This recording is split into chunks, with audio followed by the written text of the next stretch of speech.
نحمده ونستعينه ونستغفره ونتوب إليه ونعوذ بالله من شرور أنفسنا ومن سيئات أعمالنا من يهد الله فلا مضل له ومن يضلل فلا هادي له وأشهد أن لا إله إلا الله وحده لا شريك له وأشهد أن محمدا عبده ورسوله يا أيها الناس اتقوا ربكم الذي خلقكم من نفس واحدة وخلق منها زوجها وبث منهما رجالا كثيرا ونساء واتقوا الله الذي تساءلون به والأرحام إن الله كان عليكم رقيبا يا أيها الذين آمنوا اتقوا الله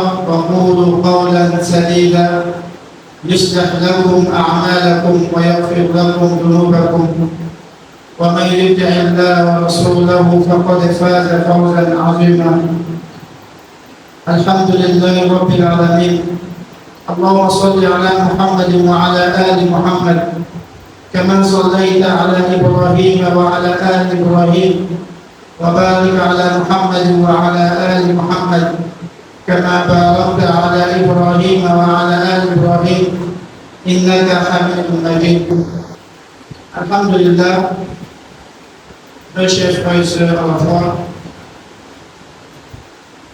très chers dénoncés, imams, nous remercions Allah subhanahu wa ta'ala, nous le glorifions, nous cherchons refuge auprès d'Allah contre le mal de nos actions et contre les mauvaises insufflations du diable.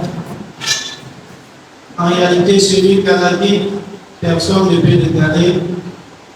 Celui qui l'égare par sa justice, personne ne peut les guider. J'atteste donc qu'il y a des dieux qui méritent d'être adorés, sauf lui, Allah subhanahu wa ta'ala. J'atteste que Mohammed alayhi salatu wa salam est son serviteur et son messager. Et alhamdulillah, on se doit de remercier Allah encore plus, en particulier durant ce mois.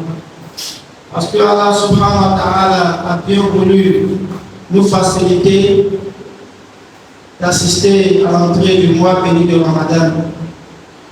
Et aussi, il nous a permis de franchir la première décade par sa volonté. Donc nous disons Alhamdulillah Rabbil Alamin pour cela. Et sachez, très chers frères et sœurs à la foi, que si nous voulons dénombrer les grâces d'Allah subhanahu wa ta'ala, c'est bien faire sur nous, on ne saurait le faire. Comme lui-même nous informe dans les Saints Coran, وَإِن تَعُدُّوا نِعْمَةَ اللَّهِ لَا تُحْصُوهَا. Si les hommes veulent compter, ils veulent mentionner toutes les grâces d'Allah sur eux, ils ne pourront pas dénombrer ces grâces, tellement ils sont nombreux.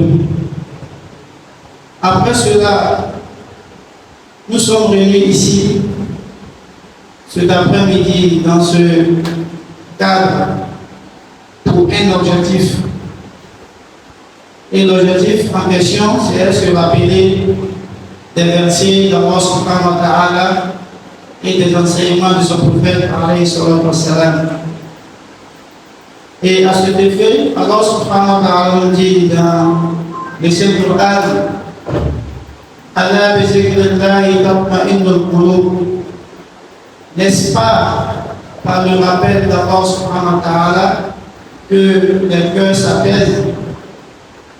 Et le prophète alayhi salatu wa salam nous donne une information dans un de ses hadiths. Il dit Majtama'a qawmun fi baytin min buyutillah yatluna kitab Allah wa yatadarasunahu baynahum. Il dit qu'il n'y a pas de groupe qui se réunissent dans l'une des maisons d'Allah subhanahu wa ta'ala qui se qu'ils lisent le livre d'Allah subhanahu wa ta'ala et qui se renseignent entre eux, excepté que la Sabina, excepté que la Sakina d'Allah subhanahu wa ta'ala descend sur des personnes. La Sakina, c'est la tranquillité qui provient d'Allah subhanahu wa ta'ala. Et ils sont assistés. La miséricorde divine descend sur eux. Et les anges les assistent. Et Allah subhanahu wa ta'ala les mentionne individuellement auprès des créatures nobles qui sont auprès d'eux, qui sont les anges. Donc nous voyons à travers ce verset et ce hadith l'importance de se réunir un tant soit peu et de parler de la raison de notre création. Car Allah subhanahu wa ta'ala dit dans le Saint-Coran, je t'ai créé les djinns et les hommes pour qu'ils m'adorent. De se réunir et de s'asseoir pour méditer sur Allah, méditer sur ces versets et sur les paroles de son prophète alayhi wa sallam. Et donc, le thème qui nous a été soumis est le jeûne de Ramadan, moyen de piété. Et nous allons aborder ce thème en deux parties. La première partie, on va voir d'abord qu'est-ce que le jeûne de Ramadan. Et pour pouvoir parler du jeûne de Ramadan, dans cette partie-là, on va d'abord parler du statut légal du jeûne, la place du jeûne en islam. On va voir ses piliers et enfin sur qui le jeûne de Ramadan est obligatoire. Dans la deuxième partie, on va répondre, ou disons, on va voir le jeûne de Ramadan comme moyen de piété. Et dans cette deuxième partie, nous avons aussi 3 points, à savoir, on va parler de la piété en tant que quoi. Qu'est-ce que la piété? Aussi, on va essayer de donner l'objectif divin à travers la législation du jeûne. Pourquoi Allah subhanahu wa ta'ala a prescrit le jeûne sur les communautés. Et pour terminer, on va voir les moyens qui nous permettent d'atteindre cet objectif qui est la piété à travers le jeûne du mois de Ramadan. Alors, nous facilite. Et donc, la première partie, c'est qu'est-ce que le jeûne du mois de Ramadan? Donc, premier, le statut légal du jeûne de Ramadan. Quelle est la place du jeûne de Ramadan en islam? Le jeûne de Ramadan est obligatoire pour tout musulman qui remplit les conditions. Et aussi, ce jeûne est l'un des piliers de l'islam. Et au vu de ces points-là, celui qui rejette, celui qui n'accepte pas l'obligation de jeûner le Ramadan, il est mécréant. Celui qui dit que jeûner le jeûne de Ramadan n'est pas obligatoire et il a fait de cela une conviction, une croyance, alors il n'est pas musulman, il a quitté la foi. Et ce dernier, il faut qu'il se répande, il faut qu'il revienne sur sa parole et il se répande à Allah subhanahu wa ta'ala et il accepte le statut obligatoire du jeûne de Ramadan pour être compté à nouveau parmi les musulmans. À ce propos, concernant l'obligation du jeûne de Ramadan, Allah subhanahu wa ta'ala dans le Coran, Ya ayyuhallazina amanu, Ya ayyuhallazina amanu, kutiba alaykum as-siyam. Vous qui avez cru, le jeûne vous a été prescrit. Comme nous l'avons prescrit aux communautés qui vous ont précédé, afin que vous atteigniez la piété. Donc, allez, c'est-à-dire le jeûne vous a été prescrit. Or, une prescription, c'est une obligation. Al-Kitaba implique le caractère obligatoire de la portion en question. Ça, c'est la Sourate Baqara, verset 85. Et poursuit pour dire Ayyam ma'adoudat, faman shahida minkum shahra falyasum.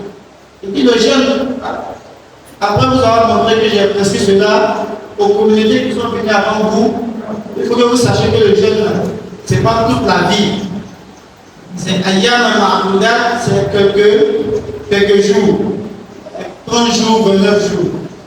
Donc, celui qui est témoin, celui qui assiste à l'entrée du mois de Ramadan, il jeûne. Il a utilisé la forme impérative ici. Or, l'impératif implique l'obligation. Implique l'ordre, c'est-à-dire que tu dois obéir à ce ordre-là. فمن شهد منكم شهرا فليصم من كان مريضا أو على سفر فعدة من أيام أخرى. Quant à celui qui est malade ou qui est en voyage, il s'acquittera d'un nombre de jours équivalent. Allah veut pour vous la facilité et pas pour vous la difficulté. Donc, à travers la Sourate Baqara, on voit que le jeûne de Ramadan est une obligation pour tout musulman et toute musulmane. Et le hadith, le fameux hadith de Jibril alayhi salam, lorsqu'il est venu enseigner aux compagnons d'Islam, il a demandé à Muhammad sallallahu alayhi wa sallam, Akhbirni an Islam, informe-moi sur l'islam. Il dit l'islam, c'est d'attester qu'il n'y a de Dieu qui mérite d'être adoré. Il a cité les piliers de l'islam. Et dans ces piliers, on peut mentionner son Ramadan, le jeûne du mois de Ramadan. Donc on a la preuve dans le Coran et la parole prophétique que le jeûne du mois de Ramadan est obligatoire et on doit croire à ce caractère et œuvrer en fonction. Après cela, le jeûne de Ramadan, à l'instar des autres adorations, a des piliers. Donc, on va aborder le deuxième point de la première partie, qui est les piliers du jeûne de Ramadan. Et ces piliers sont au nombre de deux. Le jeûne de Ramadan a deux piliers. Le premier pilier, c'est An-Niyya, l'intention. Le deuxième pilier, c'est Al-Lisan, l'abstinence. Et en ce qui concerne l'intention, comme vous le savez, c'est un rappel. Les adorations en islam sont motivées par les intentions. En islam, il n'y a pas d'adoration sans intention. Et c'est en cela que le professeur sallallahu dit, d'après Omar al-Khattab de l'amour, les actes ne valent par les intentions qui les motivent, et chaque adorateur sera récompensé selon son intention. Chaque adorateur sera récompensé selon son intention. Donc, le jeûne de Ramadan, on ne peut pas se lever comme ça et jeûner sans avoir nourri l'intention de jeûner. Et le deuxième pilier, al-Insan, c'est l'abstinence. Et à ce sujet, Allah subhanahu wa ta'ala wa kulu wa shrabu hatta yatabayyana lakum al-khayt al-abyad min al-khayt al-aswad min al-fajr thumma atimmu siyama ila al-layl. Il dit mangez et buvez jusqu'à ce que vous soyez évident ou apparent, jusqu'à ce que vous puissiez distinguer entre le fil blanc du fil noir et poursuivez le jeûne jusqu'au coucher du soleil.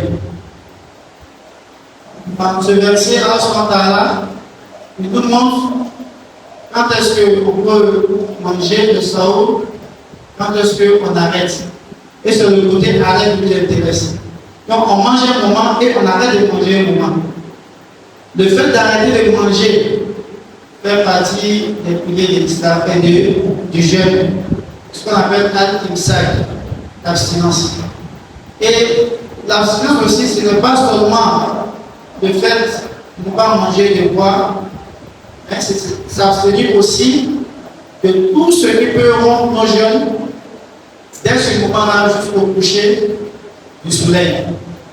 Et vous connaissez déjà les choses qui invalident le jeûne, nos jeûnes, comme dans la compréhension.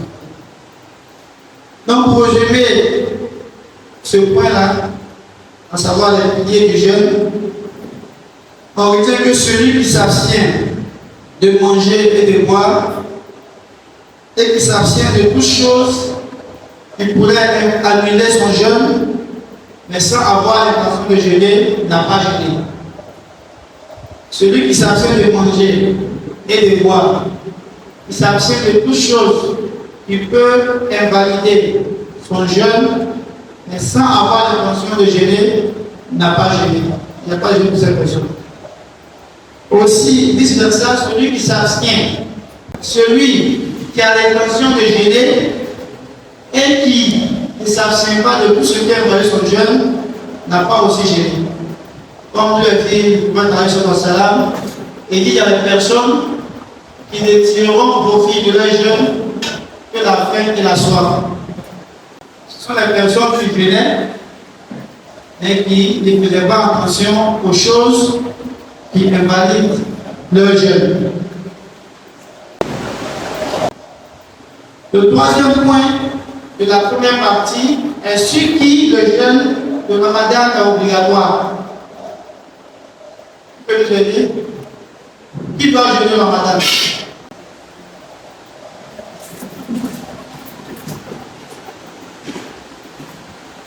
Qui doit jeûner le Ramadan? Est-ce qu'il y a bien des volontaires pour... Oui, je peux parler. Mohamed. Oui, ça va.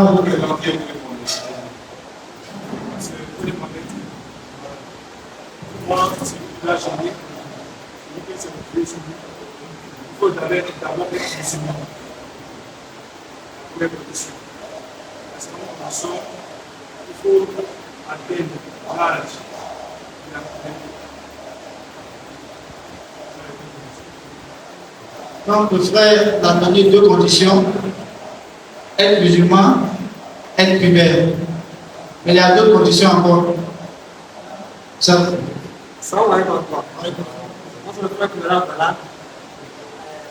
En plus des deux conditions qu'il a citées, c'est-à-dire être musulman, à part de la puberté, il faut aussi être mentalement bien portant. Ça ne peut pas être un fou. Ça c'est. Donc, Inch'Allah. Donc, celui qui doit jeûner en islam, merci pour votre contribution. D'abord, il y a l'islam.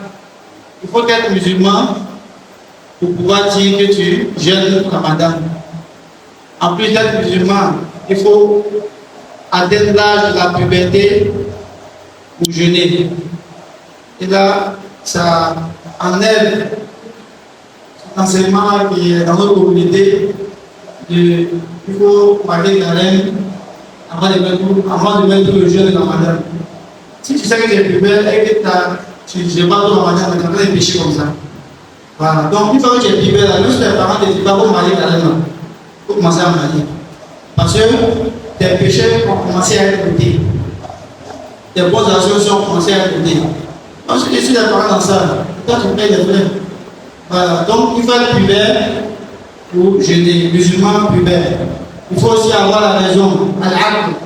Il faut être une personne qui a toutes ses facultés mentales présentes. Aussi, il ne faut pas être dans l'incapacité de jeûner, soit par la maladie ou par un état de vieillesse. Il faut être aussi dans des bonnes périodes pour jeûner, concernant nos mamans. Il ne faut pas être dans la période mensuelle ou après l'accouchement, tant qu'il y a l'écoulement, qui ne jeûne pas. Aussi, si tu es en voyage, Allah te facilite de ne pas jeûner et de rattraper le jour que tu as manqué après le mois de Ramadan. Donc, c'est sur ces personnes que le jeûne de Ramadan est obligatoire. Être musulman, avoir la faculté mentale, avoir la capacité physique, c'est-à-dire ne pas malade, ne pas en voyage, ne pas en période mensuelle, au moment, ou aussi en période de recherche. Donc, quand tu remplis ces conditions, alhamdulillah, tu peux jeûner le mois de Ramadan. Donc, comme je dis, la première partie c'est l'appel. Voilà, c'est le point qu'on entend ça toujours, mais il faut souvent se rappeler pour que ça se stabilise ou ce qu'on a oublié, on puisse récupérer cela. Donc, la deuxième partie, c'est là où on va parler du sujet du thème de la conférence. On va aborder cela ici. Donc, le jeûne de Ramadan, moyen de piété. Dans cette deuxième partie, il y a 3 points. À savoir, on va définir ce que c'est que la piété. At-taqwa, qu'est-ce que c'est? Je peux donner la définition de la piété. On appelle en arabe at-taqwa.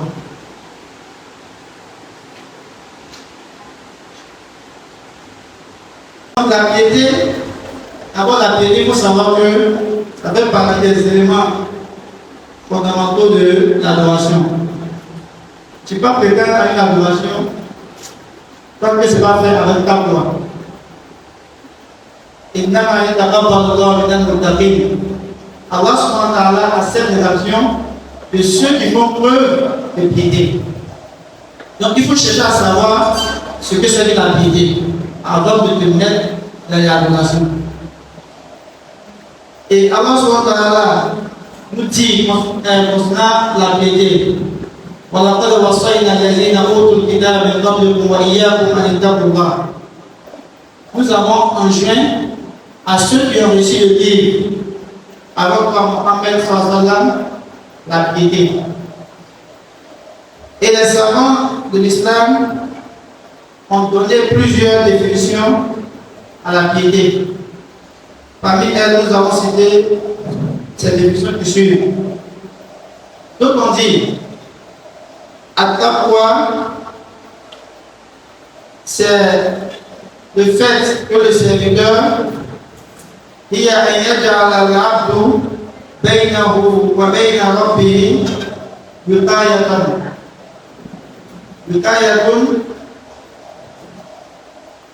من غضبه وعقابه. Il dit la piété, c'est le fait que le serviteur place entre lui et son Seigneur une protection, une barrière. La piété, c'est le fait que le serviteur place entre lui et son Seigneur une barrière. Mais contre quoi? Contre sa colère, contre sa punition. D'autres ont défini la piété ici. Aussi, il y a une autre définition, c'est un ya'mal al-abdu ma yurdi rabbahu bin-nur min Allah wa yarju thawaban min Allah. Il dit c'est le fait que le serviteur, la piété, c'est le fait que le serviteur c'est le fait que le serviteur œuvre dans l'obéissance d'Allah subhanahu wa ta'ala, suivant une lumière d'Allah et espérant la récompense auprès d'Allah subhanahu wa ta'ala.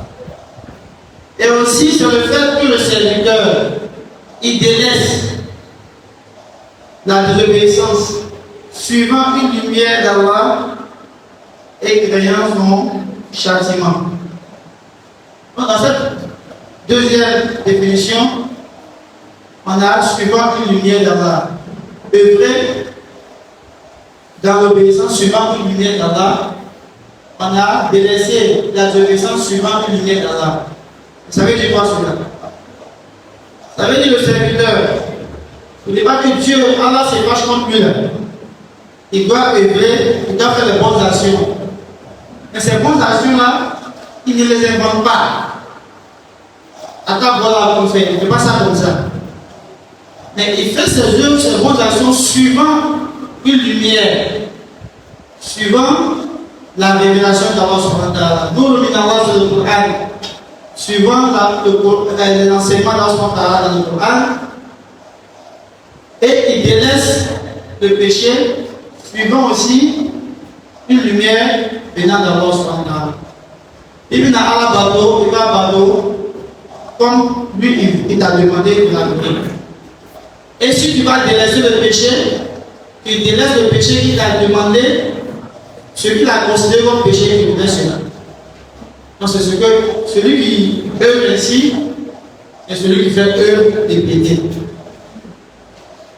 Donc, quelqu'un qui fait œuvre de piété est celui qui a une conscience permanente d'Allah subhanahu wa ta'ala en tout lieu et en toute situation. Donc le pieux, c'est celui qui est Yuraqib nafsahu, c'est-à-dire il se suivait lui-même. Partout il est, et dans toutes les situations de la vie, il jette un regard sur sa personne, sur l'état de son cœur. Est-ce que ce que je vais faire là, ça va mettre en colère Allah? Si ça met en colère Allah, il ne fait pas. Est-ce que ce que je vais faire comme adoration, ça va attirer la demande d'Allah sur moi? Et rien dans le Coran, s'il a la preuve claire, alors il fait son effort dans cela. C'est celui qu'on appelle le pieux, celui qui fait preuve de piété.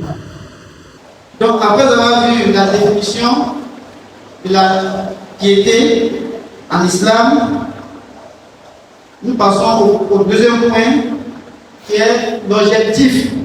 Quel est l'objectif divin à travers le jeûne? Qu'est-ce que Allah subhanahu wa ta'ala recherche ou veut de nous par la prescription du jeûne de Ramadan? Allah a voulu établir Souma Wajibia. Pourquoi Allah a mis le jeûne obligatoire? C'est cet objectif divin. Et pour cela, on va revenir encore au verset du jeûne. Allah dit dans le Coran, الذين آمنوا كتب عليكم الصيام كما كتب على الذين من قبلكم لعلكم تتقون.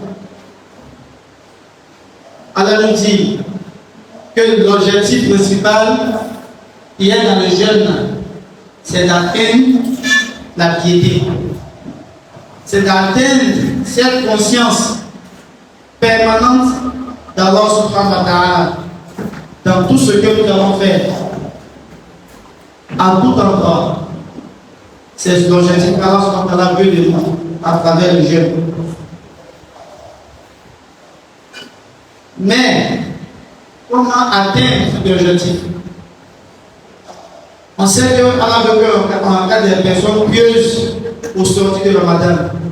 Mais comment on peut atteindre cette piété-là durant ces 30 jours de Ramadan? Et là, ça nous renvoie au troisième point, les moyens pour atteindre la taqwa à travers le jeûne. Les moyens pour atteindre la taqwa à travers le jeûne. Et pour parler de ce point, nous allons nous baser sur trois paroles prophétiques où trois paroles prophétiques qui nous enseignent les étapes à suivre pour parvenir à la piété, pour atteindre cet objectif divin qui est at-taqwa. Et ces paroles prophétiques, je les ai divisées en 3 points. D'abord, on a l'étape physique. Deuxième point, on a l'étape spirituelle. Et enfin, on a l'étape sociale ou encore l'étape communautaire. En ce qui concerne l'étape physique, le jeûne, en général, concerne la chair. Parce qu'elle a dit, n'approchez pas vos épouses étant en jeûne. Ne faites pas ça étant en jeûne. Ne faites pas ça étant en jeûne. Donc, toutes ces choses concernent la chair, le physique, notre corps. Quand on jeûne, on ne boit pas. Quand on jeûne, on ne mange pas. D'un moment jusqu'à un moment. Après, on peut manquer à nos habitudes. Et en cela, le prophète dit, Man soma Ramadanan imanan wa ihtisaban ghufira lahu ma taqaddama min dhanbi. Celui qui jeûne Ramadan comme il se doit, lui sera fait rémission de ses péchés. Donc, ce hadith nous parle de côté physique, de ne pas manger, de ne pas boire. Et beaucoup d'entre nous ont résumé le jeûne à ce côté physique-là aussi. On chama kasum, kira-kira, Dejimina, Mesuna. Alors que le prophète sallallahu dit, il dit quand il dit combien de jeûneurs ne tireront profit de la jeûne que la soif et la faim. Toi tu dis que tu es en train de jeûner, mais tu fais des choses qui sont contraires à l'esprit même du jeûne. Donc, quand tu jeûnes, de la manière ton corps est en train de jeûner, ton ventre est en train de jeûner plutôt, c'est comme ça, tous tes organes doivent jeûner. Les yeux doivent jeûner, la main doit jeûner, le pied doit jeûner et autres. Toutes les désobéissances que cet organe peuvent commettre durant la journée de jeûne, tu dois t'en écarter. Si ton travail c'était la médisance, quand tu jeûnes, tu ne vas pas méditer, pas faire de médisance. Si ton travail c'était le colpotage, il ne faut pas t'abonner au colpotage pendant que tu es en jeûne. Ainsi de suite. Parce que ces choses, c'est elles qui vont entacher nos jeûnes, jusqu'à ce qu'on sorte perdant de nos efforts.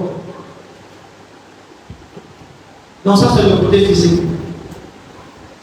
Le fait de ne pas manger, de ne pas boire. Et en ne mangeant pas, en ne buvant pas, le daïlik, majriya shaytan, le fait de ne pas manger, de ne pas boire, cela rétrécit la voie du shaytan dans notre corps. Comme vous le savez, Rasul sallallahu alayhi wa sallam nous dit que le shaytan il circule dans le corps de l'homme comme le sang il circule dans le corps. Le shaytan se déplace dans notre corps à l'image du sang. Donc quand tu jeûnes, ça rétrécit la force du shaytan, en plus même d'être enchaîné, en plus que les shaytans me font enchaîner, comme ton shaytan personnel qui est ton charisme là, ça le rétrécit la voix, il n'a plus assez de force. Et je pense que cela se constate. Quand en Ramadan, les adorateurs se multiplient. Les mosquées sont pleines. Le Coran est lu. La musique est délaissée à la place du Coran. On fait violence sur nous pour pouvoir consacrer du temps. Et tout ça, c'est la manifestation que le shaitan n'a plus de force sur nous. Parce que les démons les plus robustes ont été enchaînés. Fihi, Soufidat, Shayatin. Dans le mois de Ramadan, les shaitans sont enchaînés. Ceux qui sont les plus violents. Celui des shaitans qui, quand il déparle, c'est pas du monde. C'est eux, Allah, il attache. Il n'empêche que il y a Shayatin al-Ins et al-Jinn aussi. Et les shaitans parmi les hommes et parmi les djinns. Ils peuvent te influencer. Et parmi les hommes là, c'est la mauvaise compagnie. Et la compagnie, si tu ne laisses pas la Ramadan, ils vont te faire détourner de la visite de Ramadan. Donc, pour atteindre la piété, il faut faire un effort physique sur ton corps pour pouvoir y aller. Aussi, en ce qui concerne le volet spirituel pour atteindre la piété, le prophète alayhi salatu wa salam nous dit Man qama ramadanan imanan wa ihtisaban ghufira lahu ma taqaddama min dhanbi. Celui qui veille les nuits de Ramadan en prière, lui sera fait rémission de ses péchés. Donc, à travers ce hadith, on a le volet de l'adoration. Celui qui veille la nuit de Ramadan. Et quand tu m'entends, tu peux faire Qiyam Layl, l'Isra, tu peux Qiyam Layl, l'Qira'a, tu peux Qiyam Layl, l'apprentissage de la science. En tout cas, c'est le fait d'être éveillé la nuit, en train de faire une adoration, en train de faire quelque chose qui plaît à Allah subhanahu wa ta'ala. Donc, il est celui qui veille les nuits de Ramadan avec foi. Il fait cela à cause d'Allah subhanahu wa ta'ala. Il ne fait pas cela pour satisfaire le regard des hommes, mais il fait cela pour se rapprocher d'Allah subhanahu wa ta'ala. Celui-là, il tirera profit de ces nuits. Les bienfaits qui en découlent, il tirera profit de cela. Et pour terminer, ses péchés seront pardonnés. Et c'est pour cela, quand Ramadan rentre, on fait des prières qu'on n'a pas l'habitude de faire. Ce sont les prières de Tarawih. Durant les 20 premiers jours, on fait des longues prières de 11 rakats, de 13 rakats. Et tout cela pour se rapprocher d'Allah subhanahu wa ta'ala. Et ces prières qu'on fait nous donnent de la foi. Il n'y a pas une adoration que tu vas faire pour Allah subhanahu wa ta'ala tant que cela ne laisse pas de place en toi. Il n'y a pas d'adoration que tu vas poser que pour Allah subhanahu wa ta'ala. Illa yu'akhir ilayka, sans que cela ne laisse une trace en toi. Mais tu vas prier pendant 20 jours après le Tarawih. Forcément, tu vas sortir avec quelque chose.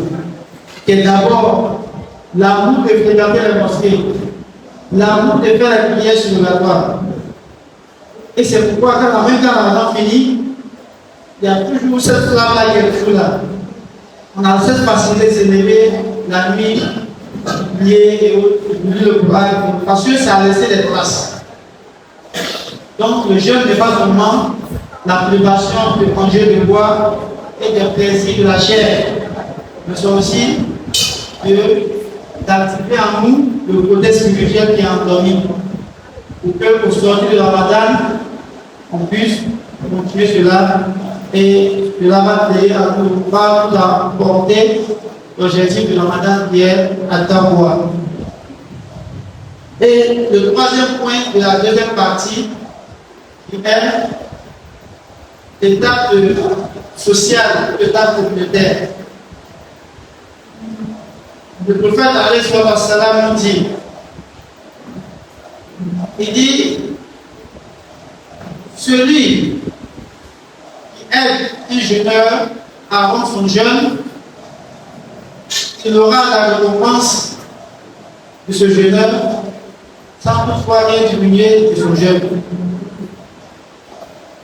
Et ce hadith-là, quand tu l'entends, ça éveille en nous notre côté de générosité, le sens de partage, qui est l'un des fondements de la religion.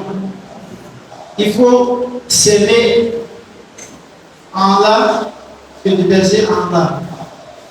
Et en cela, le prophète lui dit, Allah dit, il dit, les croyants ne sont que des frères. Faites tout pour préserver cette fraternité. Et ce hadith, quand il vient comme ça vient nous rappeler le verset d'Allah subhanahu wa ta'ala. Et pour ça aussi, il est évident. Ramadan, le mois de partage. Souvent le Ramadan, c'est ça. Ramadan, mois de partage. Dans les familles, quand Ramadan augmente, le nombre des dépôts augmente. Mais pourquoi se font cela? Pour pouvoir préserver soit les liens de parenté, soit les liens de fraternité, soit généreux envers le voisin du voisinage. En tous ces liens-là, Allah a sacralisé cela. Le lien de parenté est attaché au nom d'Allah. Donc celui qui le rend, Allah dit quoi? Le brise. Mais celui qui fait l'effort pour préserver le lien de parenté, Allah met la baraka de sa vie. Donc cela nous a été mentionné. Mais dans Ramadan, ce côté-là est beaucoup plus développé. On est beaucoup gentil. On a la main sur le cœur. Jusqu'à ça descend dans nos poches. On donne facilement. On donne sans compter. On n'est plus à part.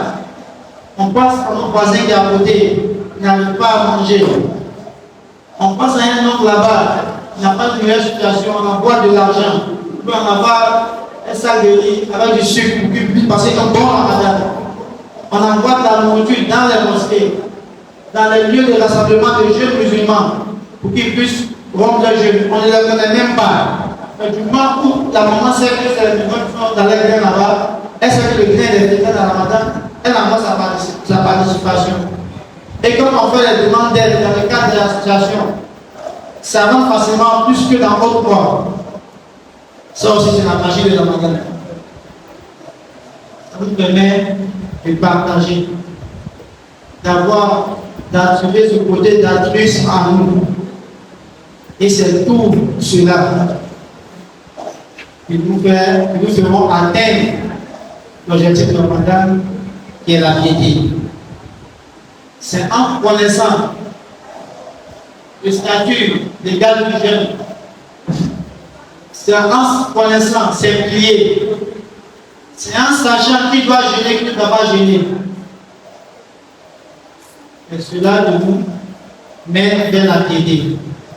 En plus de cela, en divisant le mois de Ramadan comme une étape, l'étape physique qui concerne la chair, l'étape sociale qui concerne la communauté et l'étape spirituelle, et en faisant l'effort dans chaque adoration de chaque étape, qu'on pourra atteindre l'objectif qu'Allah a de nous, qui est la piété.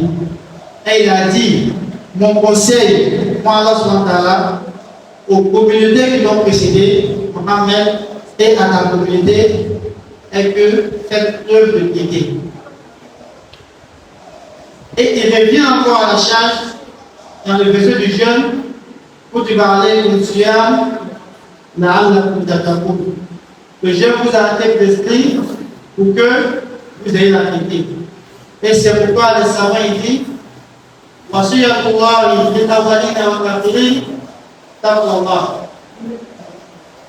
le conseil des cieux d'Allah subhanahu wa ta'ala à toutes les communautés et en particulier à notre communauté, à la prière d'Allah subhanahu wa ta'ala. Car ceux qui réussiront ici-bas, comme dans d'autres cas, c'est ceux qui font peu de piété. Il dit, les pieux auront un sursis, ils seront sauvés. Hein? Donc on demande à ce moment-là que l'objectif qu'il a placé dans le mois de jeûne et la piété, face à Allah subhanahu à travers nos différents efforts personnels ou efforts en communauté, nous puissions l'atteindre. On demande que les informations que nous avons eu à poser durant ce premier décade-là, que cela soit exercé à nous. On demande les membres que nous avons eus durant ce premier décade-là, nous nous pardonne cela. Et si nous avons été paresseux, on demande de nous faire prendre conscience que le Ramadan est une opportunité. Il faut saisir. Car les Sahaba, lorsqu'ils faisaient le Ramadan, ils jeûnaient le mois de Ramadan qui terminait. Ils faisaient 6 mois, demandant à Allah subhanahu wa ta'ala d'accepter le jeûne de Ramadan. Et les 2-6 mois, ils passaient cela en prière, en quoi, comment Allah va les faire atteindre le Ramadan suivant. Donc le fait de te voir en train de vivre Ramadan et que tu penses que il y a des personnes, des frères, des parents qui étaient avec toi, n'ont pas eu cette opportunité, cette chance de vivre ce Ramadan, tu peux que dire Alhamdulillah Rabbil Alamin. Et quand tu vois qu'il y a des frères, des parents qui ont commencé le Ramadan et qui ne sont pas arrivés au bout, on est arrivé, tu peux que dire Alhamdulillah Rabbil Alamin. Et quand tu penses que les jours à venir est entre les mains d'Allah subhanahu wa ta'ala, ne peut plus te rendre inquiet et prendre conscience de ton état de serviteur et de rendre le droit d'Allah subhanahu wa ta'ala durant ce mois qu'il a utilisé comme moyen pour faciliter l'adoration à ses créatures afin qu'ils puissent atteindre la piété. Et en même temps, et c'est qu'on n'est pas à la fin du Ramadan, un conseil, il faudra aussi veiller à entretenir cela. On parle de cela pour que ça puisse venir en nous et en même temps pour qu'on puisse entretenir les acquis du Ramadan et ne soyons pas comme celle celle qui a tissé ses laines et après la fatigue qu'elle a ressentie, elle s'assoit encore elle-même à défaire tous ces laines-là. Ça, c'est l'image de celui qui a œuvré, et pour finir cette adoration, il s'assoit lui-même pour poser des actions qui viennent invalider tout ce qu'il a posé, soit par sa mauvaise intention, soit par ses mauvais agissements après le Ramadan. On va s'arrêter sur ces quelques mots. سبحانك اللهم وبحمدك نشهد ان لا اله الا انت نستغفرك ونتوب اليك صل سبحان ربك رب العزه عما يصفون والسلام على المرسلين والحمد لله رب العالمين.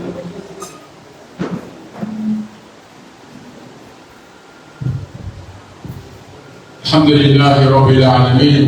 الحمد لله رب العالمين. We are grateful to our Sheikh Timothy Nassina, who has just dropped the lecture today about the topic of which taqwa by the meaning of Ramadan. We are extremely proud of him after this powerful lecture he has just dropped, consisting of explaining the importance of the Psalm of Ramadan and giving us pieces of advice so as we can obtain the blessing of this powerful month and also provide the importance of this month of Ramadan. We are very proud of him. Thank you, Cheikh Timothy. Et en disant que nous remercions cette puissante communication, il a rendu autour du thème comment atteindre la piété par le biais du mois de Ramadan. Et donc, au cours de sa communication, il a commencé par expliquer le statut juridique du mois de Ramadan. Est-ce que Ramadan, jeûner, Ramadan est obligatoire ou non? Il a commencé par cela. Ensuite, il a donné les piliers du jeûne de Ramadan, n'est-ce pas? Il a fini sa conférence par partager avec nous un ensemble de conseils qui peuvent nous permettre donc d'atteindre cette taqwa qui est tellement recherchée à travers donc, le jeûne du mois béni de Ramadan. Nous espérons que sa communication aura été utile et utilitaire à l'ensemble de ceux qui ont écouté donc, cette conférence. Et bien entendu, la suite de ce programme va se dérouler de la façon suivante. D'un moment à l'autre, nous allons recevoir le cheikh Mohamed Ali Fadil, premier responsable donc amir du mouvement Mouahidoun, sa prise de parole. Mais avant aussi, il y a des questions ou toute autre suggestion, tout autre échange émanant du public. Ces interventions seront les bienvenues. Après avoir écouté le chef d'unité sur cette communication, nous imaginons naturellement qu'il y a des questions ou encore des contributions. Nous ne sommes pas sans savoir que dans cette assemblée se trouvent dissimulés d'innombrables chefs des imams, mais qui par modestie préfèrent, n'est-ce pas, se dissimuler dans la foule. Nous saluons les structures, nous saluons tous les membres du Majlis, la présence également des gouverneurs. Soyez tous les bienvenus. Le chef Kanté, le gouverneur, soyez les bienvenus ainsi que toute votre délégation. Et donc, nous avons enregistré déjà 2 questions adressées aux conférenciers du jour. Et donc, on va lui demander de reprendre sa place, puisque nous ne sommes pas encore à la fin des hostilités. Et donc, la première question était de savoir comment savoir si on a atteint la piété pour sortir du mois de Ramadan. Quand on fait son bilan personnel, comment se dire oui, je sens que j'ai atteint un niveau satisfaisant des craintes de Dieu après ces 29 ou 30 jours de jeûne? La question vous est adressée.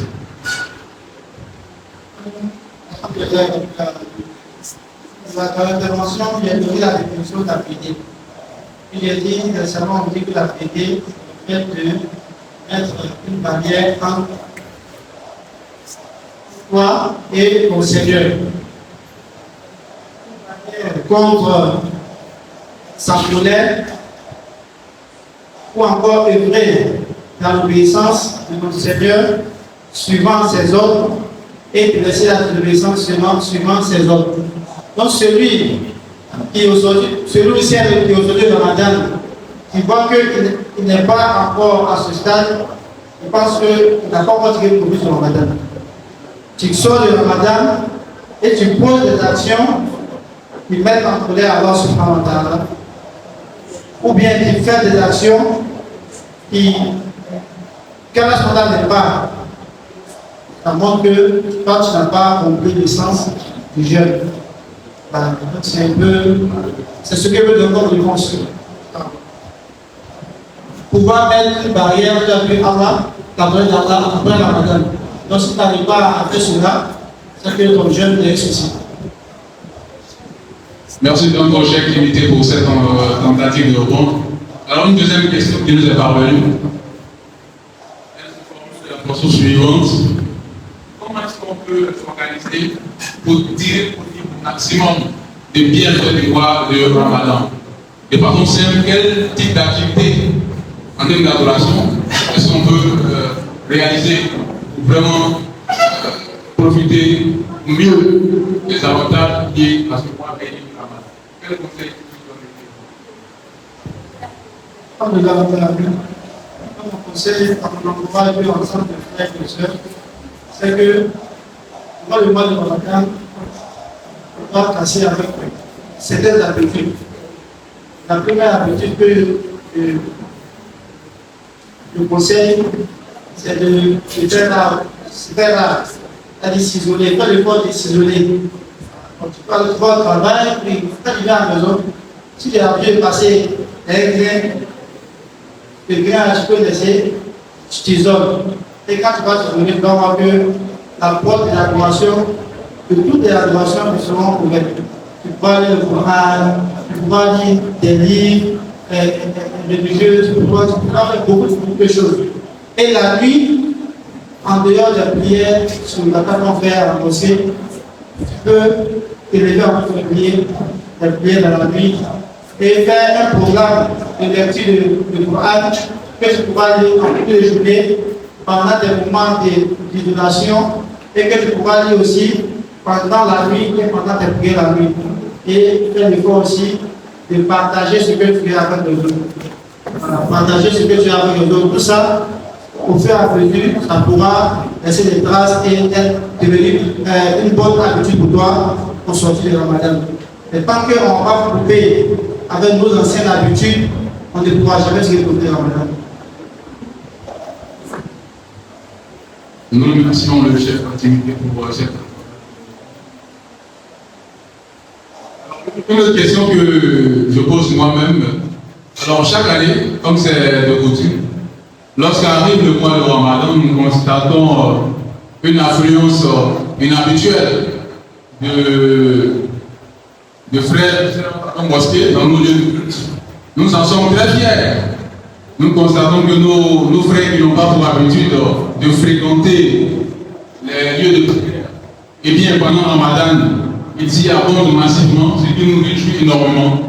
Mais bien malheureusement, au fil de la marche de ce mois béni, ces nouveaux locataires de nos lieux de culte se font rares. Parfois même avant même que le Ramadan atteigne la moitié donc de son séjour, il y en a qui ont déjà pris la poudre d'escampette. Alors, cette situation doit pouvoir interpeller l'ensemble de la communauté, mais plus particulièrement les guides religieux. Et vous, en tant qu'imam, quel constat faites-vous?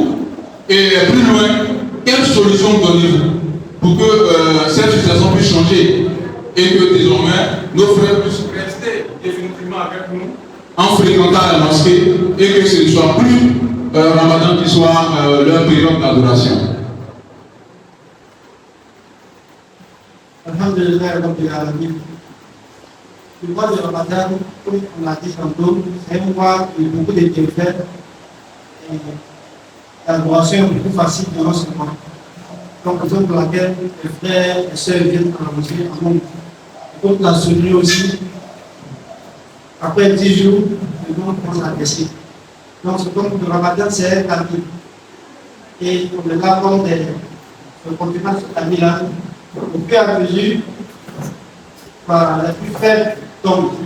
Nous avons qu'on va stabiliser et pouvoir baisser. Généralement, c'est ceux qui sont, que c'est leur quotidien, qui quand toujours la mosquée, qui bien de bien autre. Donc, c'est un fait qui est réel, qui est dû à nous-mêmes, notre état avant Ramadan. Maintenant, le fait que les frères viennent à la mosquée, ce sont les deux catégories. Il y a d'autres qui viennent, parce que les gens viennent. Il y a d'autres qui viennent, mais ils savent que le Ramadan, il peut tout faire, mais sauf dans le Ramadan. C'est un mois qui est sacré, donc il est mélangé dans le Ramadan comme dans la notion propre. Donc, eux, ils savent que le Ramadan, quand le Ramadan arrive, ils savent que là, ils viennent pour Bédère. Donc, ils viennent, ils savent qu'ils sont des serviteurs, alors qu'ils doivent se manger pour plaire peut-être durant le mois de Ramadan. Donc, ceux-là, avec les autres, ne sont pas les mêmes. Moi, c'est les autres, peut-être après la 10 jours, vont visiter la mosquée. Et les autres vont rester au fur et à mesure. Parmi eux, d'autres, ce sera une opportunité de réforme. Ils vont comprendre, ils vont réfléchir, ils vont décider d'être des serviteurs pour Allah et ils vont réussir. Mais d'autres, ils vont vivre le mois comme un objectif. Il ne fait pas ça, il ne fait pas ça. Et quand Ramadan finit, il va à son occupation d'habitude. Donc, quand c'est comme ça, c'est difficile. Comme on le dit, Allah dit, il a créé les hommes et les djinns que pour son adoration. On n'a pas de rejet dans cette vie-là. C'est de plaire à Allah subhanahu wa ta'ala. Et tout ce qu'il faut pour plaire à Allah, il faut le faire. Et Ramadan, c'est une opportunité qu'on doit saisir pour nous se réformer et être des meilleurs musulmans, Inch'Allah. Merci. Donc, vous pouvez lancer les jours pour le comité national. Alors, je voudrais préciser qu'il y a une liste de présence qui circule. Donc, vous êtes tous invités à vous inscrire donc, sur cette liste de présence. Donc, les échanges, s'il y a des questions, elles seront les bienvenues. S'il n'y en a pas, dans les 2-3 minutes qui vont suivre, nous allons basculer vers la prochaine articulation de notre cérémonie. Il n'y a autre que le discours d'allocution de Cheikh Mohamed Ali Amin Mohamed, homme vertueux, homme d'engagement,